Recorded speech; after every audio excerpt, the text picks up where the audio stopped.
What's the most important meal of the day? Find out on this next episode of Digest This.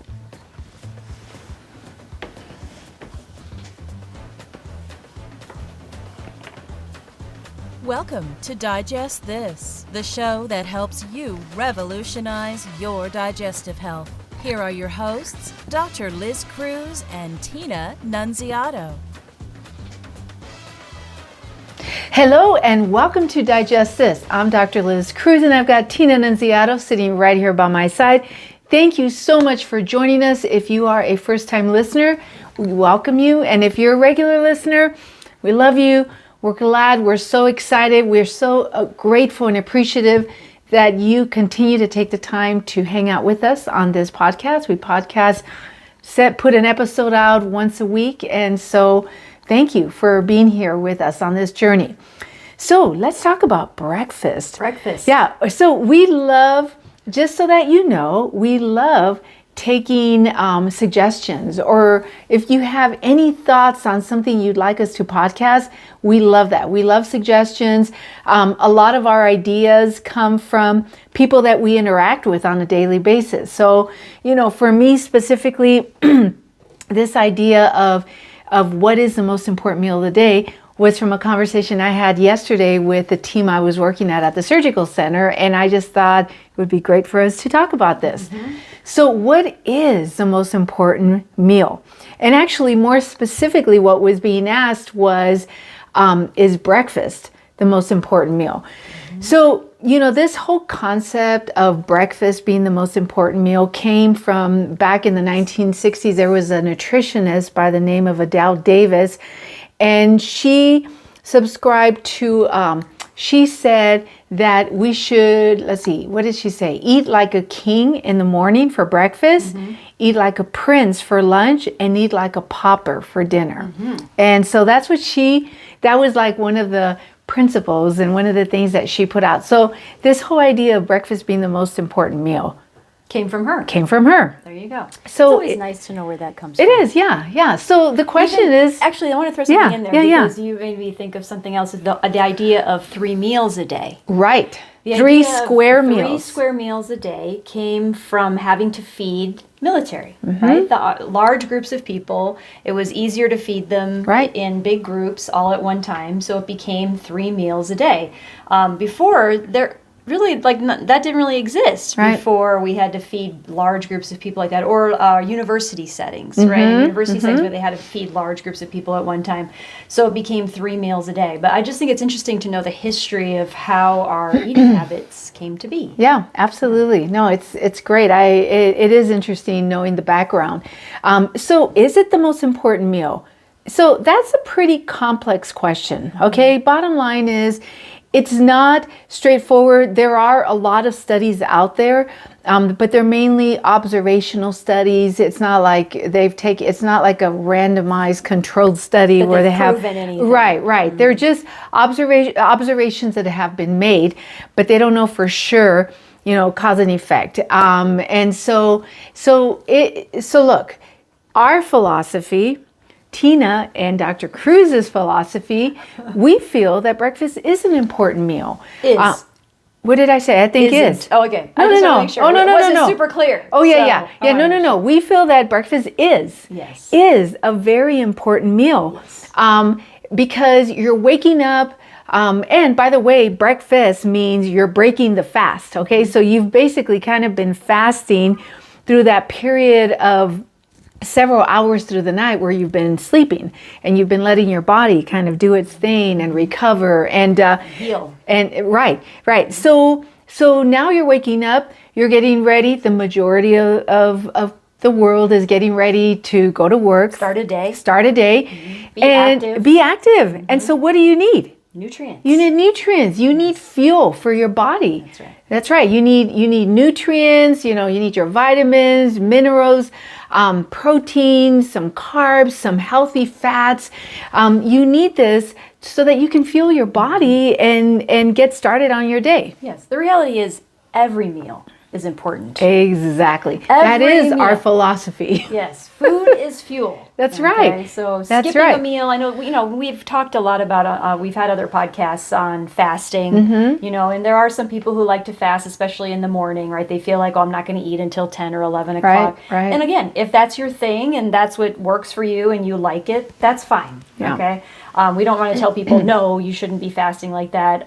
We do encourage people, though, to eat something or at least do liquid food in the morning. Absolutely. Okay? Absolutely. Whether that's a smoothie or some type of soup. I mean, most people are doing smoothies in the morning. Just to get those initial nutrients in the body to help kickstart your day and to get you going into your day. Exactly. Yeah. And I know we've talked about this on previous podcasts about our smoothie that we do in the morning. We do a green smoothie for our family every morning.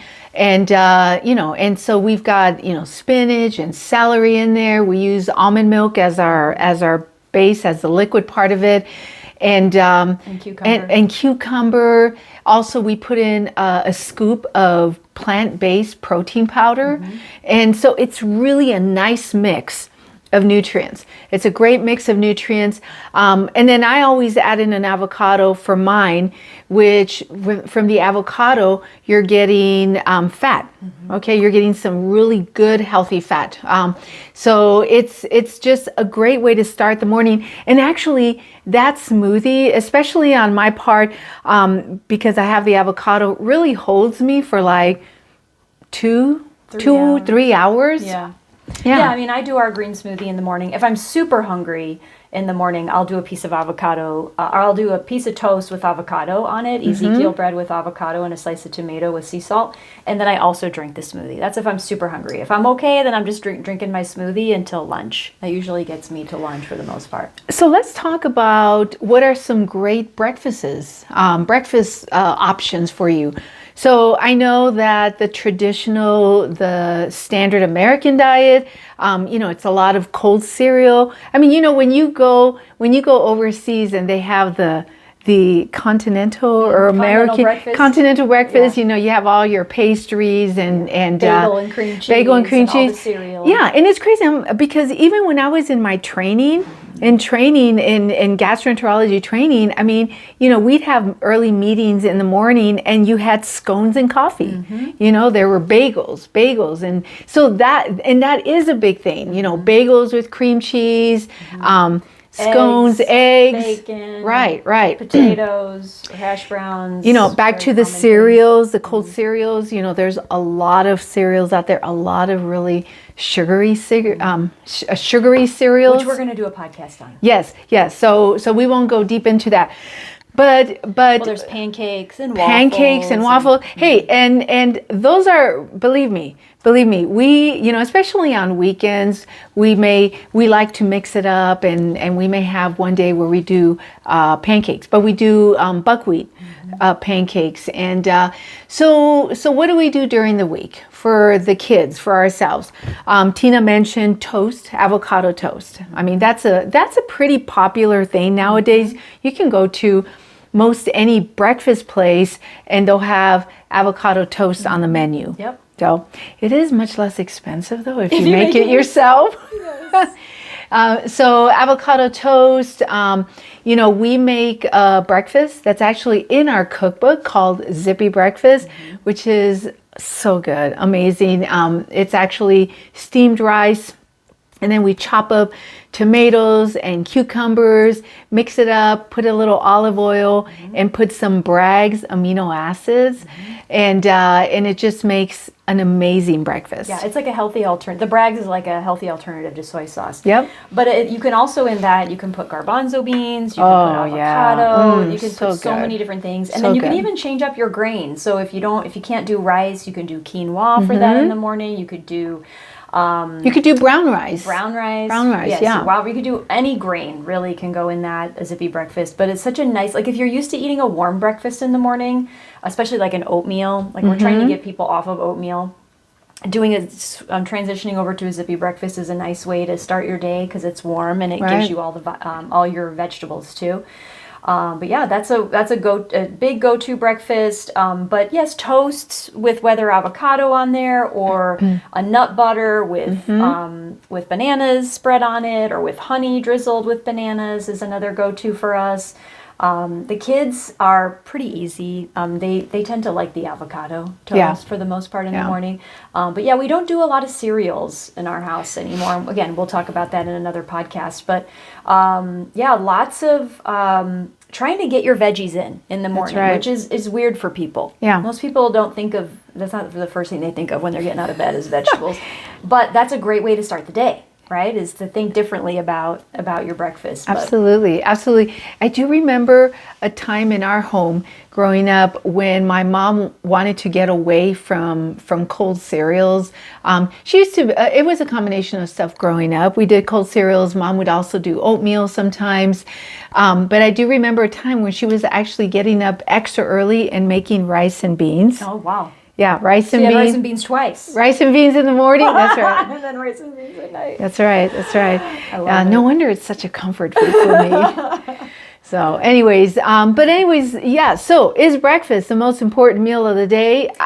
I do want to add something to that before we close out, because we're talking about all the different meals, right? Like you mentioned, eat like a king, eat like a prince, eat like a pauper, right? So eating a big meal late at night, like right before you go to bed, is definitely not great for you. Okay, so that is one thing I do want to say, that if you are saving your big meal for dinner and you're eating it late and then within an hour or two you're going to bed, that's not great for you in general. And the main thing is that you're not able to digest it or burn off the calories from that food that you're consuming, right? You have to think everything that's going in, you either have to burn off, right, or it's going to get stored. So let me just add to that. It's that you're making your body work extra hard at night, okay? For our patients who have acid reflux, I definitely tell them, look, if you're eating within 2 hours of going to bed, just assume you're going to have acid reflux, and it's going to be worse because now you've got a stomach full of food and now you're reclining, okay? And so you don't have the benefit of gravity to keep food down in your stomach, and you've got stuff refluxing up even easier. But the other thing is that your body at nighttime, when you're sleeping, it's your body's opportunity to detox. Okay, that's when your body has the opportunity to rejuvenate and detox. And if you go and eat a big meal like Tina just mentioned right before you go to bed, now your body's focus is on digesting this food. All that blood is rushing to a different part of the body than it should be. So it's, just that would be the one tip in terms of, big meals versus small meals versus whatever during the day in terms of how to eat. Ideally, you want to be eating throughout the day, right? But if you are going to eat one big meal every day, make it your lunch meal, if you don't want it to be your breakfast meal, just so that you're not eating a huge meal right before bed. I agree, 100%. So back to my question, is breakfast the most important meal? We would say they're all important. All right, so if you have any questions or you just want to connect with us, you can find us on our website, drlizcruz.com. There is a magenta colored button on the homepage. You can click that. You can schedule a free 30-minute wellness consult that's done over the phone, and so you can do it from anywhere in the world. And then if you haven't subscribed to our podcast, please subscribe so that you never miss an episode. And lastly, if you haven't rated us, please give us a rating, and please rate us out of 5 because it'll help other people just like you to find us easier. Thank you so much for joining us, and we'll catch you on the next podcast. Thank you for joining Dr. Liz Cruz and Tina Nunziato. To learn more about their revolutionary products and services, go online to www.drlizcruz.com.